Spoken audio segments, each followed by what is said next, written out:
ಸೈತಾನನು ನಿಮ್ಮ ಪರಿಸ್ಥಿತಿಗಳ ಮೇಲೆ ದಾಳಿ ಮಾಡಬಹುದು. ಈಗ ಅನೇಕರು ಇದನ್ನು ಅನುಭವಿಸುತ್ತಿದ್ದಾರೆ. ಪರಿಸ್ಥಿತಿಗಳು ತಲೆ ಕೆಳಗಾಗಿ ಅಸ್ತವ್ಯಸ್ತವಾಗಿರುವ ಸ್ಥಿತಿಯಲ್ಲಿ ಅನೇಕರಿದ್ದಾರೆ.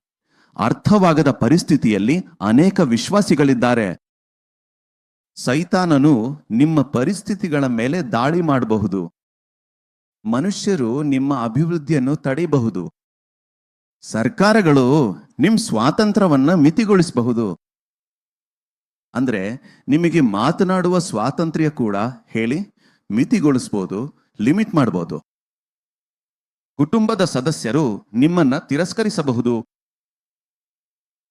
ಆದ್ರೆ ದೇವರು ನಿಮ್ಮ ಜೀವನಕ್ಕಾಗಿ ಮಾಡಿದ ನಿರ್ಧಾರವನ್ನ ಯಾರು ರದ್ದುಗೊಳಿಸಲು ಸಾಧ್ಯವಿಲ್ಲ. ಆತನು ನಿಮ್ಮ ಬಗ್ಗೆ ನಿರ್ಧರಿಸಿದ್ದನ್ನು ಯಾರು ರದ್ದುಗೊಳಿಸಲು ಸಾಧ್ಯವಿಲ್ಲ. ದೇವರಿಗೆ ಮಹಿಮೆ ಉಂಟಾಗ್ಲಿ. ಆತನ ನಿರ್ಧಾರವನ್ನ ತಡೆಯುವ ಶಕ್ತಿ ಈ ಭೂಮಿಯ ಮೇಲೆ ಯಾವುದಾದ್ರೂ ಇದೆಯೇ? ಹೇಳಿ, ಇಲ್ಲ.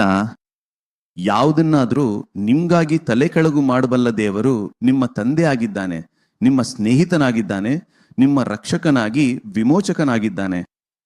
ಹಲ್ಲೇಲೂಯಾ. ಕಳೆದುಕೊಂಡೆ ಎಂದು ಚಿಂತಿಸಬೇಡಿ. ಅದಕ್ಕಾಗಿಯೇ ದೇವರು ಹೇಳ್ತಾನೆ, ನಿಮ್ ಬಗ್ಗೆ ನಾನು ಉದ್ದೇಶಿಸಿರುವ ವಿಷಯಗಳನ್ನ ನಾನು ಬಲ್ಲೆನು. ಅವು ಹಾನಿಕಾರಕವಲ್ಲ, ಅವು ಕ್ಷೇಮಕರವಾದವುಗಳು.